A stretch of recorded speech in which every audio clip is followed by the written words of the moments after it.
Hello and welcome back to English Today. And this is DVD 7 and the third DVD in your elementary level. And in this DVD you will see another 2 episodes of our story, That's Life, followed by our special TV programs.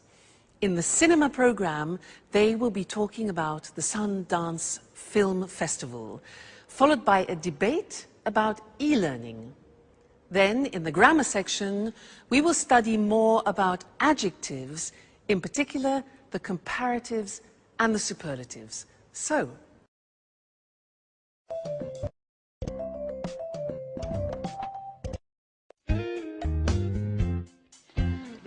well, guys, why don't we go to the cinema tonight? That's a great idea. What's on? Well, there's the new film with Schwarzenegger. That should be good. You're joking, right? No, I'm not. What would you suggest? How about going to the disco? The disco. Are you crazy, Alice? That's not even music. That's simply noise. Come on, Peter. It's Saturday night. We have to do something special. Something exciting. And going dancing is surely more exciting than going to the cinema. I agree with Alice. Let's go dancing. What about a third choice? I guess Anne is right. Why don't we try to find a good compromise? Come on, guys. How boring and old-fashioned you are.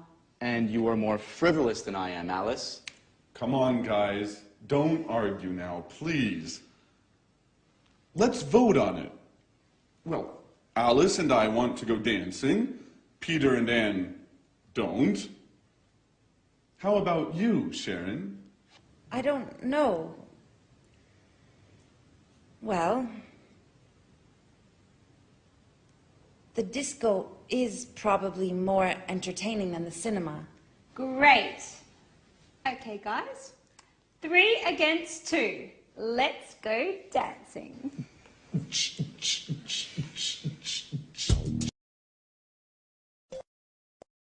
hello and welcome back to English Today for some more English. Now, what would you prefer? Discotheque or cinema? Dancing or a film? Well, we're going to look at comparatives now. I have to buy a camera and I need to choose one. I have to make a choice, so I have to compare 2 different types. Here I have 2 types, look.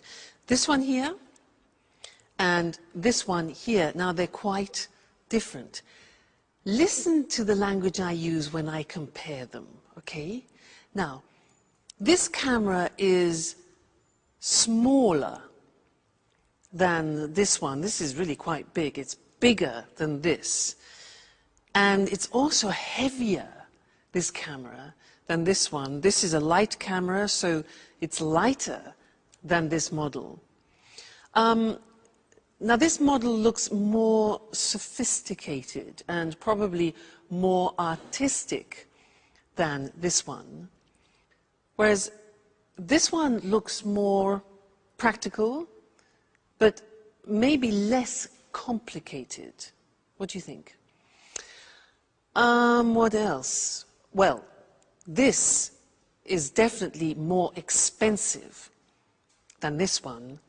This is probably cheaper, I think, because this has a big lens as well. So, I'm not sure. What do you think? I like the idea of a more sophisticated camera, but I think it's more expensive, so I think I'll have to go for the cheaper one, which is the digital one. I think I'll choose this. All right? Good. Now, let's go and have a look at the language and see how we formulate comparatives in English. All right? If you have a 1-syllable word, you remember 1-syllable words like cheap, small, hot, high, then to make the comparative, it's easy. We add ER to the adjective. So cheap becomes cheaper. Small becomes smaller. Hot becomes hotter. Notice we double the T. High becomes higher. So some examples are the new model is lighter than the old model, or London is safer than New York. Today is hotter than yesterday. All right, so those are adjectives with one syllable. But what happens if you have adjectives with 3 syllables or more? Look at the examples. Interesting is an adjective with 3 syllables. Interesting, no, 4 syllables. So it becomes more interesting. You see what happens? We put more in front of the adjective. So more interesting. Difficult. How many syllables? Difficult, difficult. Okay, so it becomes more difficult. Therefore, the example we have next is the new model is more practical. Or London is more expensive than Madrid, for example. This test is more difficult than the last test. So you see, how we formulate the comparative depends on the adjective that we use. If it's a 1-syllable adjective, we add er, cheap, cheaper. If it's 3 syllables or more, we add more in front of the adjective, like more difficult. Okay? Now, we are going to go back to that slide where the girls are getting ready to go dancing. They use a lot of comparatives in the conversation. Listen carefully and try and recognize them. Okay? Great. See you next time.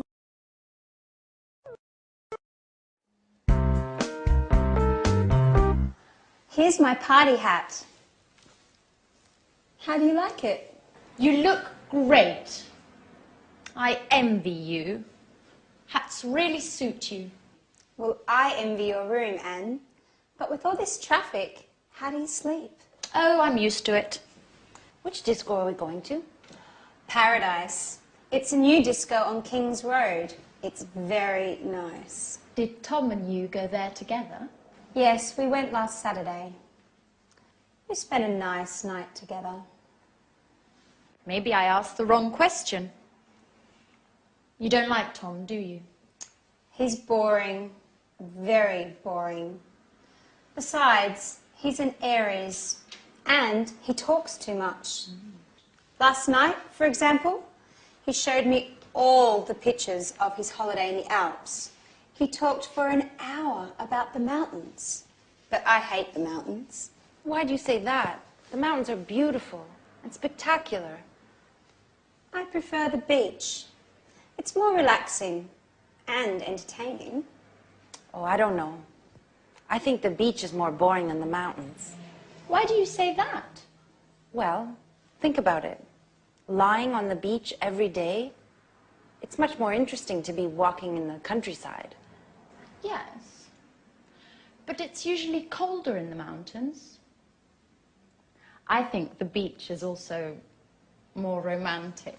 Girls, stop talking nonsense. How do I look? You look very pretty, Alice. Thanks, Sharon, but you look better than me. No, how can you say that? You're much more tan than I am. Yes, but you are in better shape. And me? How do I look? You are very pretty too, Anne. I'm sure I'm not nearly as beautiful as you. Come on, guys. Stop making stupid comparisons. Let's just say that we're all different. Hey, girls. Okay, are you ready? I need your advice. Which shirt is better according to you? The red one, it's much better than the blue one for a disco night. And you, Sharon? What do you think? Well, I think the red one is funnier, while the blue one is more professional. I prefer the blue one. So, girls, which shirt should I put on? I told you, the red one. With that one on, you'll look more macho. Yes, macho. That's the right word. Really? Macho? I like it. Okay, I'll put on the red shirt. Do you agree with Alice, Sharon, about being macho, I mean? Come on, Jack. It's late. The disco's waiting for us.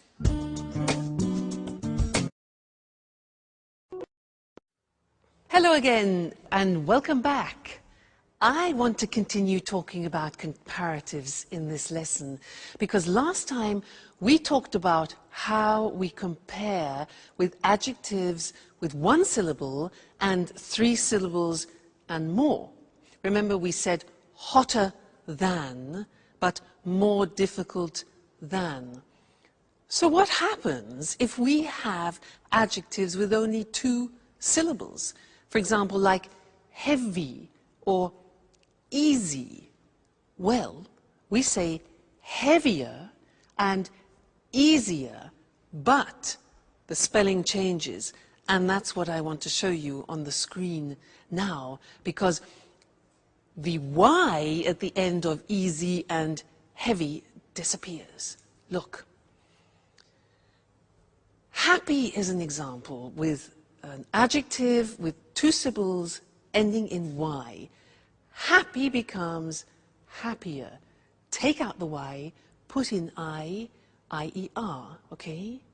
Then funny, funnier, and easy, as we said before, easier. Heavy again, another example, heavier. Okay, so be careful. Remember that the Y becomes an I. Some examples. I'm happier than you. His joke was funnier than mine. English is easier than Russian. All right? So that's important to remember. But that's not all.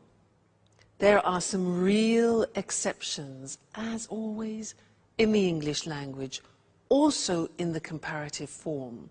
And that's what I want to look at with you now. It's very important. The question is, what is the comparative of good? The comparative is completely different. It's better. So you would say, this camera is better than that camera. All right, so good becomes better. What about bad? Again, it's completely different. Bad becomes worse. Today's weather is worse than yesterday's, okay?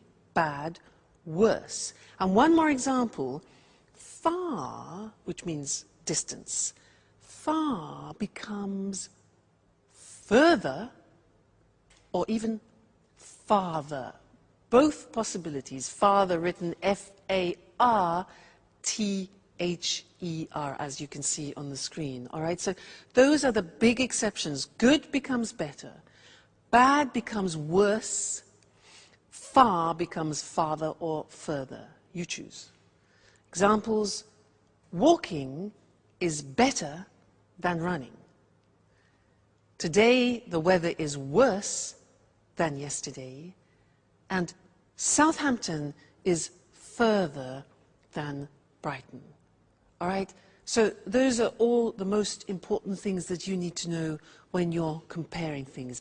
Don't forget the exceptions. They're very, very common and easy to forget. All right? Great. So I'll see you next lesson where no doubt you will be speaking English better. Okay? See you then.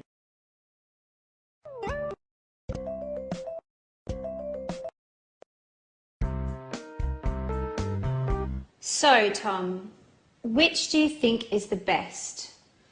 I think Prague is the most interesting. Are you sure? I think Vienna is more exciting than Prague. Yes, but it's certainly the most expensive tour. It doesn't matter. My father is going to pay for everything. And what about Madrid? I think it's probably the most exciting. Why do you say that? Well, the nightlife. I'm sure there are a lot of discos. That's true. But it is certainly the hottest city. You're a good friend, Tom, but you are so boring. I don't really care about the weather. I just want to enjoy myself. This trip is my father's birthday present to me. I want to go to Europe's most interesting city, but also the most special and the most entertaining one. I see. Well, I think all three are interesting cities. Hi, guys. What are you doing?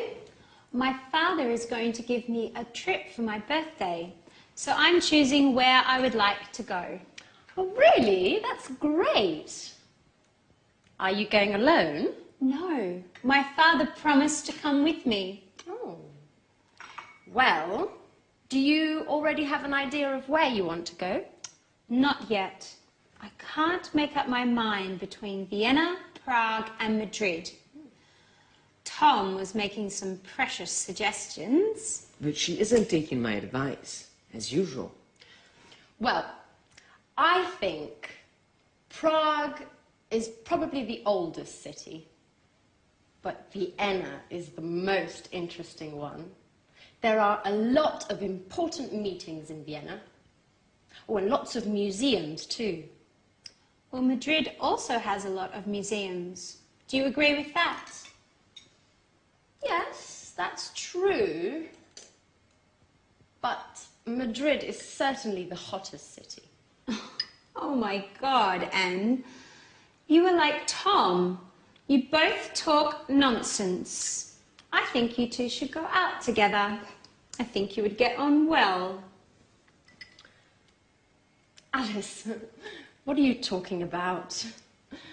You're joking, right? Well, not really. I think Tom is perfect for you, Anne. Come on, Alice. Stop being foolish. You're embarrassing us. Really? There's no need to be ashamed. Listen, I'm going to leave you two alone now, so you can get to know each other better. Bye.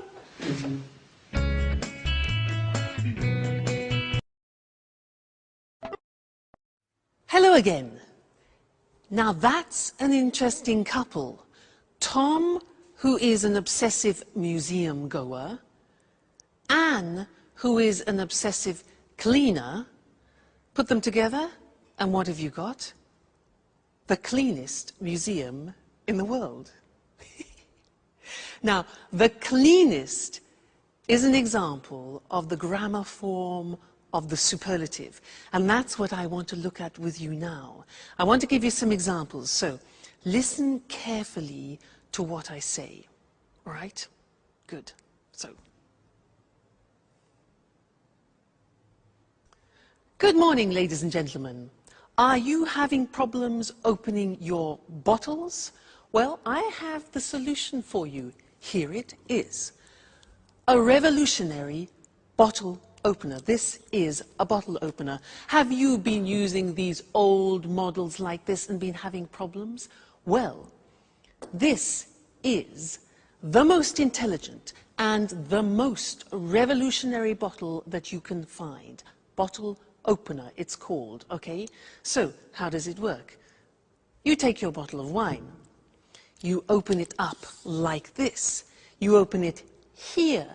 You put it on the top of the bottle, like that, over the cork. Then, in this position, you see, hold it strong. Take the lever like this, and you pull over like that. Okay? Takes a little bit of effort, but not like that one. Then, you push it back, and what happens? Bingo! Out comes the cork. Then, the same action, hold it tight, pull it over, the cork comes out, and we are ready to drink. This is, ladies and gentlemen, the most effective, the newest, the quickest, the smartest and the most revolutionary bottle opener that you will ever find. And it's the most economical. It's the cheapest. It only costs €20 for you. So, buy one today and let's pour some wine and toast to the most superlative bottle opener in the world. Cheers. That's nice. Great. That was the superlative. Let's go and see it on the screen. Nice wine. Now, when we have an adjective with one syllable, like cheap, what we do is we add the at the beginning to make it superlative, and then we add est to the adjective. Look at the examples. It's the cheapest, the newest, the quickest, the smartest bottle opener in the world. Okay, so the plus est at the end. Now, if the adjective is 2 or 3 or more syllables, it changes, as I said, and it becomes the most effective.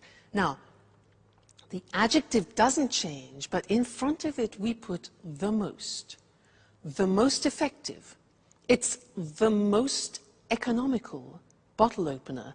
It's the most beautiful, it's the most revolutionary bottle opener. Okay, so again, be careful. Is it a 1-syllable adjective? Is it a 2 or 3 or 4-syllable adjective? Because it changes. Great. Now, let's go back to life. That's life, where Jack and Peter are talking about football. They're talking about the best football team in the world. Okay? And I'll see you later.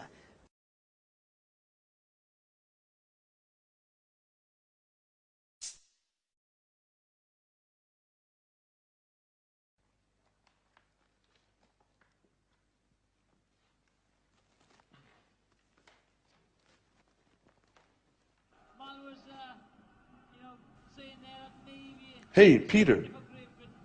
Did you see the match yesterday evening? Which match? Which match? Ajax versus Juventus. Those teams are boring. Excuse me. Excuse me. Ajax is the best football club in the world. I'm afraid I don't have a clue. I know that only music matters. Anyway, in your opinion, which is the best team? I don't know. I heard Arsenal is the best one of all time. They've got the most aggressive players, the most important coach, the toughest goalkeeper. Peter, you are so mistaken. Okay. What's so great about Ajax? Well, first of all, their defense is superb. It's much more intelligent than Arsenal's. No. Still, No. But you promised me. You're always busy. No, I don't want to go anymore. Anyway, thanks, Daddy. Thanks for your present. You are the worst father in the world. Don't worry, I'm going to have a great birthday all the same. Yes, with my friends. They do love me. Bye.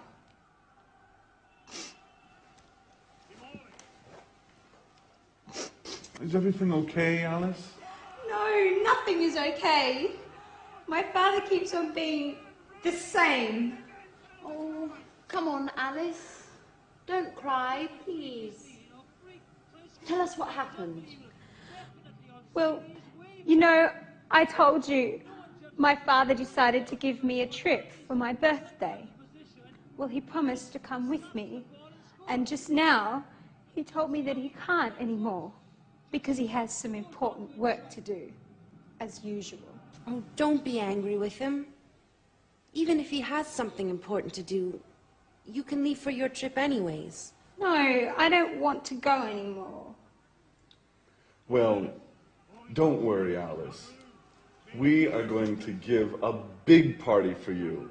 Isn't that true, guys? Absolutely. Yes, of course. You are the most brilliant, the smartest, and the funniest roommate we've ever had. Even if sometimes you are a bit lazy. You need a special party. Thanks a lot. You are the best friends in the world.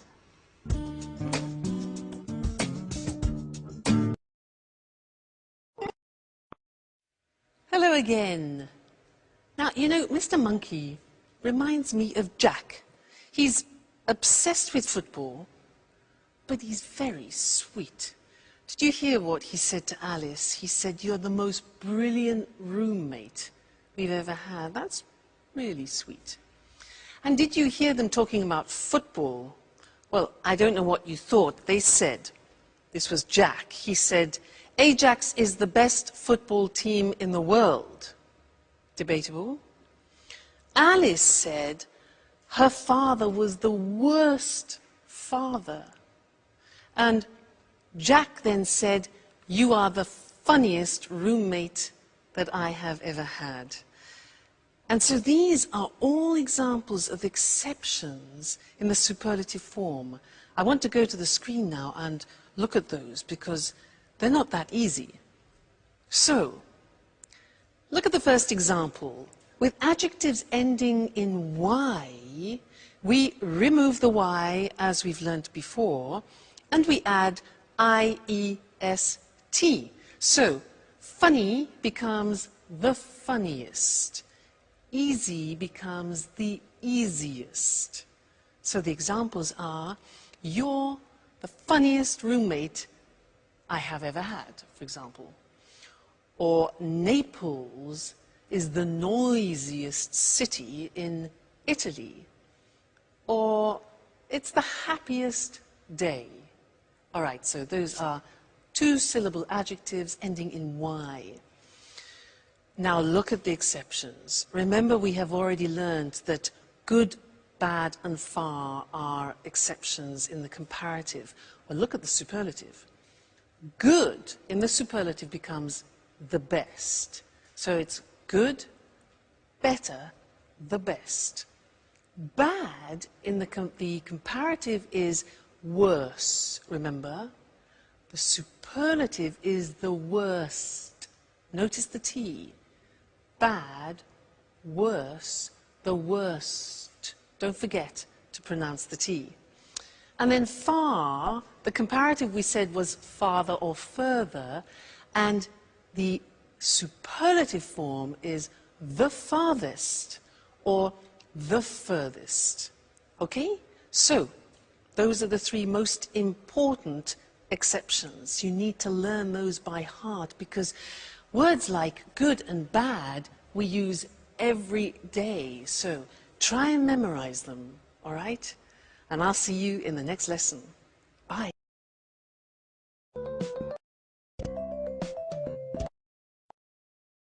Good morning, good morning. Welcome to this week's edition of Talk Cinema. Here in the studio with me is Sanjeev Gupta, our cinema expert. Good morning, Sanjeev. Good morning. Well, Sanjeev, what are you talking about today? Today I want to talk about the Sundance Film Festival. Sounds interesting. I've heard of the Sundance Festival. What exactly is it? Well, to put it simply, Sundance is a festival for independent films and people interested in them. Okay. Can you explain what an independent film is? Independent films, sometimes they're called indies, are films that don't come from the major Hollywood studios. They're produced and financed by the directors themselves, and they're usually low-budget productions. But of course, this doesn't mean that they're appreciated less than normal commercial films. Of course, independent films can be very interesting, and often they deal with contemporary issues. Exactly. You can't compare independent films with Hollywood blockbusters. They're two completely different things. Well, Hollywood films are more spectacular. They're usually high-budget productions, and the money comes from the Hollywood studios, not from the directors. There's more money to spend, so they can feature famous stars. There's another important difference here. Hollywood movies are distributed throughout the world. That's how they make so much money at the box office. Right, Sanjeev? Right, Lucy. On the other hand, independent films generally win the praise of cinema critics, but make less money at the box office. OK, let's go back to the Sundance Film Festival. Well, this festival has nothing in common with the Oscars night in Los Angeles, but it is the most important film festival in the world for independent films. It's important because it promotes the work of many young directors. When did the festival start? Robert Redford organized the first festival 25 years ago. The festival takes its name from Sundance Kid, the character Robert Redford plays in the film Butch Cassidy and the Sundance Kid. Today, the Sundance is divided into two sections. The main section is called the American Competition and is for American films and documentaries. The second section is the World Cinema Competition. This is for all other films. You know, Sundance is great fun. In addition to the films, there are parties and concerts and also special meetings for film students. Well, the Sundance Festival sounds fun. It's smaller and younger than other film festivals. There aren't lots of Hollywood stars. The awards aren't as prestigious as the Oscars. But it's an important festival. Right, Sanjeev? Right, and don't forget, it's great fun. OK, thank you, Sanjeev. And goodbye. Goodbye. Goodbye, and see you next week for another edition of Talk. So, the Sundance Festival takes its name from the Sundance Kid, the character that Robert Redford plays. A character is a person in a film. And we say that an actor plays a character. And let's have a look at some of the vocabulary and expressions we use to talk about films. There are independent films and Hollywood blockbusters. First of all, what is an independent film? It's a low-budget production that is not produced or financed by a major Hollywood studio. Major means big and important. A low-budget production is a film made with little money. And what's a Hollywood blockbuster? It's a high-budget production that is produced and financed by a major Hollywood studio. A high-budget production is a film made with lots of money. To produce a film means to make a film, and to finance a film means to find the money to make a film. We say a film is produced by and financed by someone. So, an independent film is usually produced and financed by the director of the film. The director is the person responsible for making a film. He or she directs the actors and decides how to tell the story of the film. Independent films are sometimes called indies, which comes from the word independent. Because Hollywood blockbusters are high-budget productions, they can feature famous stars. Famous stars are famous actors. So, if a film features famous stars, it means that famous actors and actresses are in the film. Pretty Woman features Julia Roberts and Richard Gere. We say Hollywood blockbusters are commercial films. This means they are easy to watch and easy to sell. They're made with the purpose of making money. All right, cinema lovers, that's it for now. Bye, and see you.